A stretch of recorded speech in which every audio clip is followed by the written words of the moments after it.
Hello friends, എല്ലാവർക്കും good morning. അപ്പോൾ എല്ലാവർക്കും ഇന്നത്തെ ഒരു തകർപ്പൻ വിശേഷത്തിലേക്ക് തന്നെ സ്വാഗതം. അങ്ങനെ നമ്മുടെ നയനയും പിന്നെ ഗോവിന്ദനും കൂടെ പ്രതിമയ്ക്കൊക്കെ പെയിൻ്റ് അടിച്ചുകൊണ്ടിരിക്കുക. അപ്പോഴേക്കുമാണ് നമ്മുടെ നന്ദു വരുന്നത്. നന്ദു വന്നിട്ട് ചേച്ചിയെ കെട്ടിച്ചു വിട്ടത് ഇങ്ങനെ ഇവിടെ ഇരുന്ന് ജോലി ചെയ്യാനല്ല. ചേച്ചിയോട് അവിടെ അനന്തപുരിയിലേക്ക് പോകണ്ടെന്നാണ് പറഞ്ഞത്, ജ്വല്ലറിയിലേക്ക് പോകണ്ടെന്ന് പറഞ്ഞില്ലല്ലോ. ചേച്ചിക്ക് ഓഫീസിൽ പോയിക്കൂടെ? അത് കേട്ടതും വേണ്ട മോളെ, ഞാനിപ്പോൾ ഓഫീസിലേക്ക് പോയാൽ ആദർശേട്ടനോടൊപ്പം ഞാൻ വീട്ടിലേക്ക് പോകേണ്ടി വരും. അങ്ങനെ എൻ്റെ അച്ഛനെയും അമ്മയും വേദനിപ്പിച്ചിട്ട് എനിക്ക് അവരുടെ വീട്ടിലേക്ക് പോകണ്ട. അത് കേട്ടതും നമ്മുടെ കനക, നിന്നോട് പോകണ്ടെന്നൊന്നും ആരും പറഞ്ഞില്ല, നീ പോകുന്നെങ്കിൽ പൊയ്ക്കോ മോളെ, പക്ഷേ പോയിക്കഴിഞ്ഞാൽ പിന്നെ ഞങ്ങളില്ലാന്ന് കരുതിയാൽ മതി, അത്രയേ ഉള്ളൂ. ഇങ്ങനെ പറയുന്നതും പോകണ്ടെന്ന് പറയുന്നതും ഒന്നല്ലേ അമ്മേ എന്നും നയനയുടെ ചോദ്യം.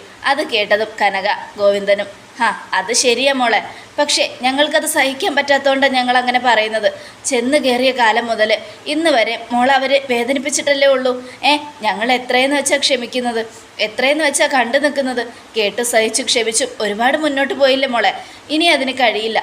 അതുകൊണ്ട് തന്നെയാണ് ഇങ്ങനെയൊക്കെ തീരുമാനം എടുത്തത്. മോൾക്ക് ഞങ്ങളോട് ദേഷ്യമുണ്ടോ?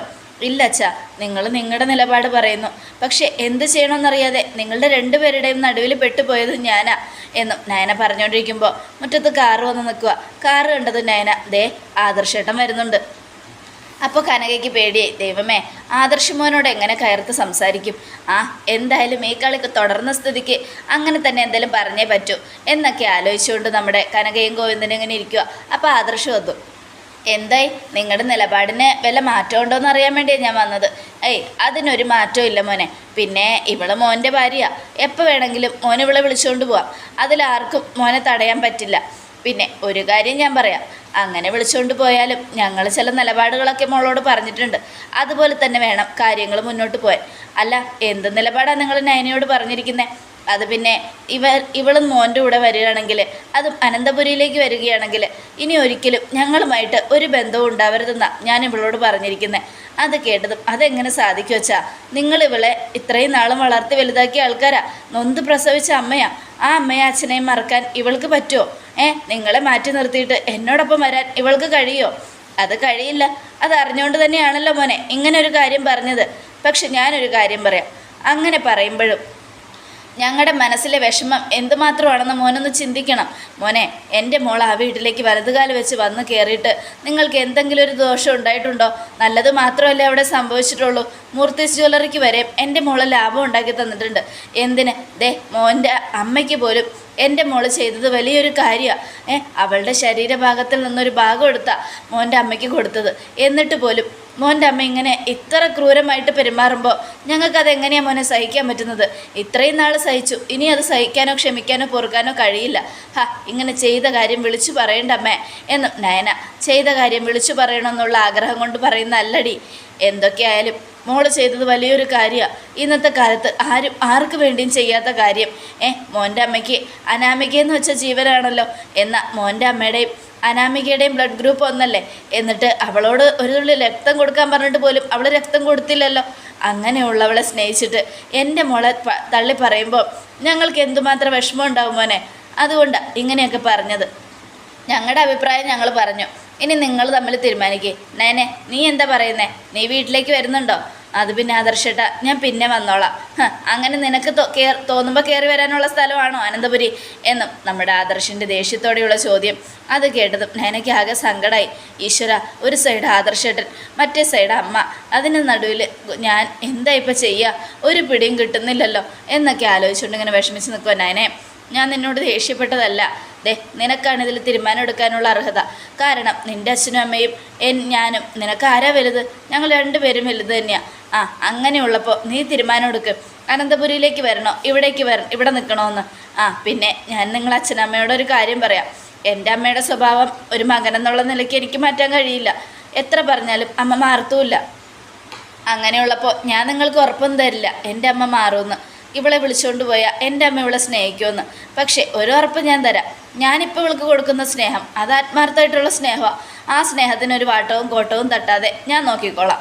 പിന്നെ അമ്മയുടെ കാര്യത്തിൽ എനിക്കൊരു ഉറപ്പും പറയാൻ പറ്റില്ല അച്ഛാ. അത് കേട്ടതും മോനെ, ആ അമ്മയുടെ കാര്യത്തിലാണ് ഞങ്ങൾക്ക് ഉറപ്പ് വേണ്ടത്. മോൻ്റെ കാര്യത്തിൽ ഞങ്ങൾക്കൊരു വിഷമവും ഇല്ല. മോൻ എൻ്റെ മോളെ നോക്കുന്നത് പൊന്നു പോലെയാണ്, സ്നേഹിക്കുന്നതും അങ്ങനെ തന്നെ. അങ്ങനെയുള്ളപ്പോൾ എങ്ങനെയാ ഞാൻ എൻ്റെ മോൻ്റെ ഒപ്പം വിടില്ല എന്ന് പറയുന്നത്? പക്ഷെ മോൻ്റെ എല്ലാവരും ഇപ്രാവശ്യം ഞങ്ങൾ വന്നപ്പോഴും എൻ്റെ മോളെ ഇങ്ങനെ വിഷമിപ്പിക്കുന്നത് കണ്ടപ്പോൾ സഹിക്കാൻ പറ്റിയില്ല. ഇവിടെ നിന്നേ ഞങ്ങളെല്ലാം തീരുമാനിച്ച് ഉറപ്പിച്ച മോനെ വന്നത്.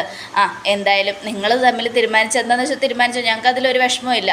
പിന്നെ മോനെ ഇത്രയൊക്കെ പറഞ്ഞ സ്ഥിതിക്ക് മോനെടുത്തുനിന്ന് ഈ വീട് ഞങ്ങൾ വേണമെങ്കിൽ മാറിത്തരാം. അയ്യോ അതെന്തിനാച്ചാ? ഞാൻ ആ സംസാരം അങ്ങോട്ടൊന്നും കൊണ്ടുപോയില്ലല്ലോ, പിന്നെ അച്ഛനെന്തിനാ ഇങ്ങനെയൊക്കെ പറയുന്നത്? അല്ല മോനെ, എൻ്റെ മോൾ അങ്ങോട്ട് വരുന്നില്ല എന്നുള്ള സ്ഥിതിക്ക് മോനെടുത്തുനിന്ന് ഈ വീട്ടിൽ ഞങ്ങൾ താമസിക്കുന്നത് ശരിയല്ലല്ലോ, അതുകൊണ്ട് പറഞ്ഞതാ. അയ്യോ അങ്ങനെയൊന്നും ഞാൻ ചിന്തിച്ചിട്ട് പോലുമില്ല അച്ഛാ. ഈ വീട് ഞാൻ നിങ്ങൾക്ക് വേണ്ടി എടുത്തു തന്നതാ. അത് തിരിച്ചു മേടിച്ചിട്ടൊന്നും എനിക്കൊന്നും നേടാനില്ല. പിന്നെ ഞാൻ അമ്മയോട് സംസാരിക്കാം, അല്ലാതെ വേറൊന്നും എനിക്കിപ്പോൾ പറയാൻ കഴിയില്ല. അമ്മയെ മാറുമോ, അമ്മ മാറില്ലേ എന്നൊക്കെ അമ്മയുടെ കയ്യിലാണ്. പിന്നെ ഞാൻ പറയാനുള്ളത് പറഞ്ഞു, അത്രയേ ഉള്ളൂ. ബാക്കി ഇനി അവരുടെ കാര്യം എന്നൊക്കെ പറഞ്ഞുകൊണ്ട് ആദർശ് അങ്ങ് പോവുക. ആദർശ് പോയി കഴിഞ്ഞതും നയന ആകെ സങ്കടപ്പെട്ട് നിൽക്കുക. മോളെ, മോൾക്ക് വിഷമമുണ്ടോ ആദർശിനെ സങ്കടപ്പെടുത്തിയതിന്? എന്നാലും ആദർശേട്ടനോട് ഇങ്ങനെയൊക്കെ സംസാരിക്കുമെന്ന് ഞാൻ കരുതിയത് പോലുമില്ല. അച്ഛനും അമ്മയും എപ്പോഴാണ് ആദർശേട്ടനോട് പോലും ഇങ്ങനെയൊക്കെ സംസാരിക്കാൻ തുടങ്ങിയത്? ഗതികേട്. അല്ലാതെ എന്താ മോളെ വിഷമിപ്പിക്കുന്നത് കാണുമ്പോൾ സഹിക്കാൻ പറ്റുന്നില്ല. അതെത്ര നല്ലവരായാലും അവർക്കിടയിൽ പെട്ടു നിൽക്കുന്നവരാണെങ്കിൽ അവരും അതിനുള്ള പഴി കേൾക്കേണ്ടി വരും. അതുതന്നെയാണ് ഇപ്പോൾ ആദർശമോന് സംഭവിച്ചത്. എന്ത് ചെയ്യാനാ? മോളുടെ അമ്മായിയമ്മ മോളെ സ്നേഹിക്കുകയാണെങ്കിൽ ഇതിൻ്റെ ഒന്നും ഒരു ആവശ്യം ഉണ്ടായിരുന്നില്ലല്ലോ. മോനെന്ന നിലയ്ക്ക് മോളുടെ അമ്മായിയമ്മയ്ക്ക് എന്തെങ്കിലും ഒരു തീരുമാനം എടുക്കായിരുന്നു. പക്ഷേ മോൻ പറഞ്ഞാൽ പോലും കേൾക്കാത്ത ആ അമ്മയുടെ അടുത്ത് മോള് പോയി നിൽക്കുന്നത് ശരിയല്ല മോളെ. ദേഷ്യം കയറിയ കൊല്ലാൻ പോലും മടിക്കാത്തവരവർ എന്നൊക്കെ പറയുക. അങ്ങനെയൊന്നും അല്ലമ്മേ, അമ്മ ഒരു പാവമാണ്. ഇപ്പോഴും ആ അമ്മയ്ക്ക് സത്യങ്ങളൊന്നും അറിയില്ല. സത്യങ്ങൾ അറിഞ്ഞാൽ എന്നെ സ്നേഹിക്കും, അത് ഉറപ്പാ എന്നൊക്കെ പറയുക. എനിക്ക് തോന്നുന്നില്ല മോളെ അവർ മോളെ സ്നേഹിക്കുമെന്നൊന്നും. മോള് മുഖം മറിച്ച് വന്നു പറഞ്ഞ് എപ്പോഴും മോളെ കുറ്റപ്പെടുത്തിക്കൊണ്ടിരിക്കുകയല്ലേ. അങ്ങനെയുള്ളപ്പോൾ എന്തായാലും ഇതൊന്നും സംഭവിക്കാൻ പോകുന്നില്ല. അതുകൊണ്ട് ഇനി അങ്ങോട്ട് മോള് പോകാതിരിക്കുന്നത് തന്നെയാണ് നല്ലത് എന്നൊക്കെ പറഞ്ഞവർ ഉപദേശിക്കുക. ഈ സമയം ആകെ സങ്കടപ്പെട്ട് നമ്മുടെ നയന അവിടെ നിന്ന് അങ്ങോട്ട് പോവുക. അപ്പോഴേക്കും ദേവയാനിയാണ് കാണിക്കുന്നത്. ദേവയാനി അനന്തപുരിയിൽ നയന വരുന്നതും കാത്തിരിക്കുക. അപ്പോൾ ആദർശിനെ ഒറ്റയ്ക്ക് കണ്ടതും എന്താടാ അവൾ വന്നില്ലേ? ഇല്ലമ്മേ, അവളാകെ വലിയൊരു പ്രതിസന്ധിയില്ല. എന്തു പറ്റി? അപ്പുറത്ത് ഞാനും അമ്മയും, ഇപ്പുറത്ത് അവളുടെ അച്ഛനും അമ്മയും. ആരോടൊപ്പം പോകണമെന്ന് വെച്ചിട്ട് അവൾക്ക് ഒരു പിടിയും കിട്ടുന്നില്ല. അവസാനം അവൾ അവിടെ തന്നെ നിന്നു. അതെന്ത് പരിപാടിയാണ് അവൾ കാണിച്ചത്? ഇതെന്നെ പറഞ്ഞാൽ നന്ദിയില്ലെന്ന്. നീ എന്തോരം അവളെ സ്നേഹിച്ചു, എന്നിട്ടും ഒരു തുള്ളി നന്ദി പോലും അവൾക്ക് നിന്നോടുണ്ടോ? ഇത്തിരി സ്നേഹം ഉണ്ടായിരുന്നെങ്കിൽ അവൾ നീ വിളിച്ച് പറഞ്ഞ് വരേണ്ടതാണല്ലോ. അത് മാത്രമല്ല, അവർക്കല്ല അവളുടെ മേലെ അവകാശം, നിനക്കാ. നീയാണ് അവളുടെ കഴുത്തിൽ താലി കെട്ടിയവൻ. അങ്ങനെയുള്ളപ്പോൾ നിനക്ക് അവകാശമുള്ള സ്ഥിതിക്ക് അവളെ മാറ്റി നിർത്താൻ അവർക്ക് എന്ത് അധികാരമുള്ളത്? അമ്മേ, ആരൊക്കെ എന്തൊക്കെ പറഞ്ഞാലും അവളെ പ്രസവിച്ച് ഇത്രയും നാൾ വളർത്തി വലുതാക്കിയവരോട് അവൾക്ക് സ്നേഹം കൂടുതൽ. അതുകൊണ്ട് അവൾ അവിടെ നിന്നു. ഇപ്പോൾ എൻ്റെ ഭാര്യയാണോ അമ്മയാണോ എന്ന് ചോദിക്കുമ്പോൾ എനിക്ക് എന്ത് ചെയ്യാൻ പറ്റാത്ത അവസ്ഥയിൽ ഞാൻ നിൽക്കുന്നില്ലേ? അതുപോലെ അങ്ങനെ തന്നെയാണ് അവളുടെ കാര്യം. പിന്നെ ആർക്ക് ആരുടെ മേലെയും അവകാശം വിളിച്ചു പറയാനുള്ള കാലമൊക്കെ കഴിഞ്ഞു പോയില്ലേ അമ്മേ? ഇനിയിപ്പോൾ അവകാശത്തിനെ കുറിച്ച് പറഞ്ഞിട്ട് കാര്യമൊന്നുമില്ല. ഇവിടെ അവകാശം നമ്മൾ പറയുന്നുണ്ടെങ്കിൽ അത് അവരെ അംഗീകരിക്കണം. എന്നാൽ മാത്രമേ കാര്യങ്ങൾ മുന്നോട്ട് കൊണ്ടുപോകാൻ പറ്റൂ. നിനക്ക് നല്ല ദേഷ്യമുണ്ടല്ലോ മോനെ, പിന്നെ ഇല്ലാതിരിക്കോ? ഞാൻ അവളെ വിളിച്ചിട്ട് അവൾ എന്നോടൊപ്പം വരില്ല എന്ന് ഞാൻ അറിഞ്ഞില്ലല്ലോ. അവൾ വന്നില്ലമ്മേ. ഞാൻ വിളിച്ചിട്ട് പോലും അവളുടെ അച്ഛനും അമ്മയും മതിയെന്നും പറഞ്ഞ് അവിടെ നിന്നു. അതുകൊണ്ട് എനിക്ക് സങ്കടം. എന്താ ചെയ്യുക? എൻ്റെ മോനെ ഇങ്ങനെ വിഷമിപ്പിച്ചിട്ട് അവളും അവളുടെ കുടുംബവും എന്ത് സന്തോഷിക്കുന്നു? സാരമില്ലമ്മേ, അവൾ വരുന്നില്ലെങ്കിൽ വരണ്ട. ഇനിയിപ്പോൾ അവൾ വന്നില്ലെങ്കിലും എനിക്ക് കുഴപ്പമൊന്നുമില്ല. അമ്മയുണ്ടല്ലോ, എൻ്റെ അമ്മയെ വേദനിപ്പിച്ചിട്ട് എനിക്ക് അവളെ സ്നേഹിക്കാനൊന്നും കഴിയില്ല, വിളിച്ചുകൊണ്ട് വരാനും പറ്റില്ല. അത് കേട്ടതും നീ ഇനിയിപ്പോൾ എൻ്റെ ഇതൊന്നും നോക്കണ്ട, ചെന്ന് അവളെ വിളിച്ചുകൊണ്ട് വന്നതായിരിക്കും നല്ലത്. വേണ്ടമ്മേ, അങ്ങനെയാണെങ്കിൽ അമ്മ കുറച്ച് മാറണം. അമ്മ മാറി സ്നേഹത്തോടെ അവളെ ചെന്ന് വിളിച്ചുകൊണ്ട് വന്നാൽ അവൾ വരും. അങ്ങനെ ഒരുത്തിയുടെ മുൻപിലും തലകുനിക്കാനൊന്നും എനിക്ക് പറ്റില്ല എന്നും ദേവയാനി. അങ്ങനെ പറ്റില്ലെങ്കിൽ അവൾ ഇനി ഇങ്ങോട്ട് വരാതിരിക്കുന്ന അമ്മ നല്ലത്, അവിടെ തന്നെ നിന്നോട്ടെ എന്നും പറഞ്ഞുകൊണ്ട് ആദർശങ്ങ് പോയി. ഇവനോട് ഇങ്ങനെ പറഞ്ഞിട്ട് പോലും ഇവന് മനസ്സിലാവുന്നില്ലല്ലോ. ഞാനൊന്ന് അങ്ങനെ പറഞ്ഞാൽ അവൻ ഓടിച്ചെന്ന് വിളിക്കുമെന്നാണ് ഞാൻ കരുതിയത്. ഇനിയിപ്പോൾ എന്താ ചെയ്യുക എന്നൊക്കെ ആലോചിച്ചുകൊണ്ട് ദേവേരി പെട്ടെന്ന് തന്നെ പോയി ഫോൺ എടുക്കുക. ഫോൺ എടുത്ത് നയനെ വിളിക്കുക. ഹലോ മോളെ നയനെ. അമ്മേ, എന്താ മോളെ ഇത്? ആദർശ് വന്ന് വിളിച്ചിട്ട് പോലും മോളെന്താ വരാതിരുന്നത്? എന്ത് ചെയ്യാനാ അമ്മേ, ഞാൻ ആകെ സങ്കടപ്പെട്ട് നിൽക്കുക. എനിക്കാണെങ്കിൽ ഒരു പിടിയും കിട്ടുന്നില്ല, എന്ത് ചെയ്യണമെന്ന് ഓർത്തിട്ട്. അച്ഛനും അമ്മയും ഭയങ്കര ദേഷ്യത്തിലാണ്. ഇത്രയും നാളും അമ്മ ഓരോന്ന് പറഞ്ഞുകൊണ്ടിരുന്നേ. ഇതിപ്പോൾ അച്ഛൻ പറഞ്ഞിരിക്കുന്നതുകൊണ്ട് എനിക്ക് നല്ല പേടിയുണ്ട്. ഞാൻ എങ്ങനെ ധിക്കരിച്ച് വന്നാൽ പിന്നെ എനിക്ക് എൻ്റെ അച്ഛനും അമ്മയും ഉണ്ടാവില്ല അമ്മേ. അതുകൊണ്ടാണ് എൻ്റെ പേടി. എൻ്റെ മോളെ എനിക്ക് നിന്നെ ഇത്രയും നാളൊന്നും കാണാതിരിക്കാൻ കഴിയില്ല. അതെനിക്കറിയാം. എനിക്കും അങ്ങനെ തന്നെയാണ്. ഈ സമയം കനക എല്ലാം മറിഞ്ഞെന്ന് കേൾക്കുക. അപ്പം നന്ദു അവിടെ നിൽക്കുന്നുണ്ടായിരുന്നു. എന്ത് ചെയ്യാനാ? എന്തായാലും ഇതിനൊരു പരിഹാരം കണ്ടുപിടിക്കണമേ. സത്യങ്ങളൊക്കെ വിളിച്ചു പറയണം, അല്ലാതെ വേറെ വഴിയൊന്നുമില്ല. അതേ മോളെ, എന്തെങ്കിലും ഒരു പരിഹാരം കണ്ട് എത്രയും പെട്ടെന്ന് എൻ്റെ മോളിങ് വാ എന്നൊക്കെ പറഞ്ഞ് ദേവയാനി ഫോൺ കട്ട് ചെയ്യുക.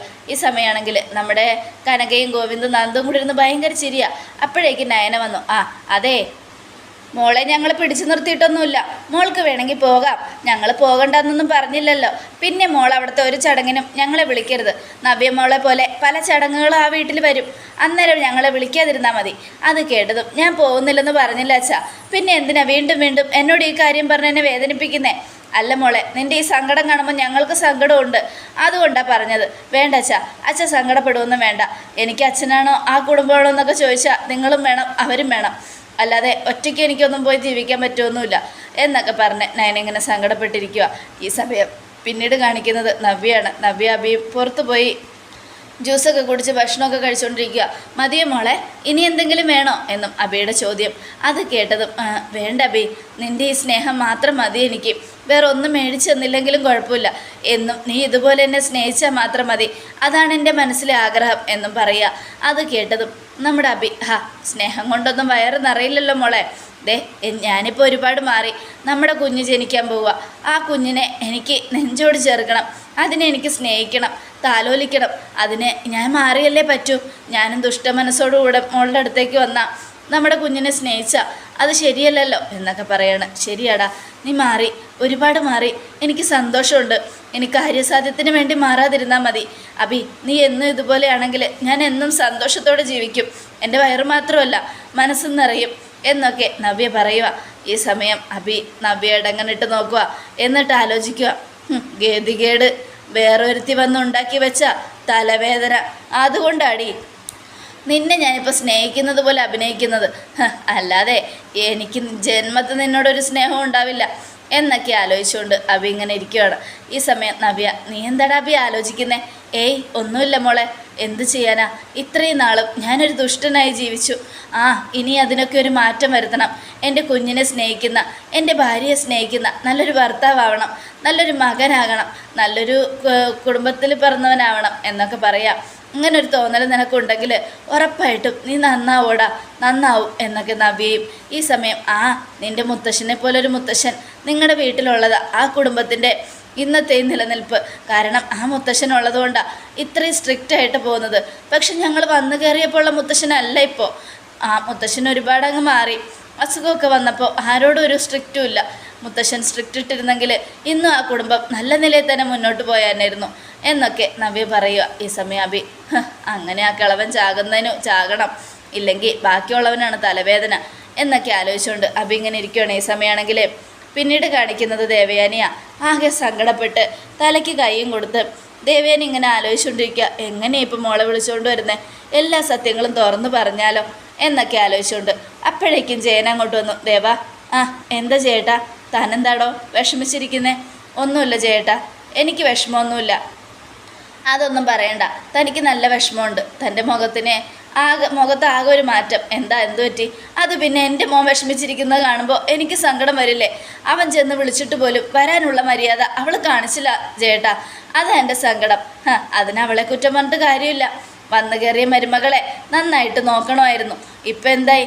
അവളുടെ കുടുംബത്തിന് അവളെ നന്നായിട്ട് നോക്കുന്നില്ലെന്ന് മനസ്സിലായപ്പോൾ അവരവളെ അങ്ങ് വിളിച്ചുകൊണ്ട് പോയി. അതിലവരെ തെറ്റ് പറഞ്ഞിട്ട് കാര്യമൊന്നുമില്ല. നമ്മുടെ കയ്യിലുണ്ട് ദേവയാനി തെറ്റ്.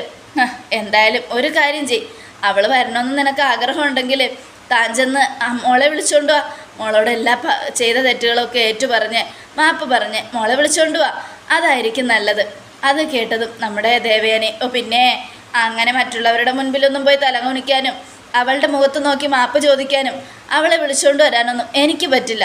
പിന്നെ എൻ്റെ മോൻ്റെ സങ്കടം കാണാൻ കഴിയാത്തതുകൊണ്ട് ഞാൻ വിഷമിച്ചിരുന്നേ ഉള്ളൂ.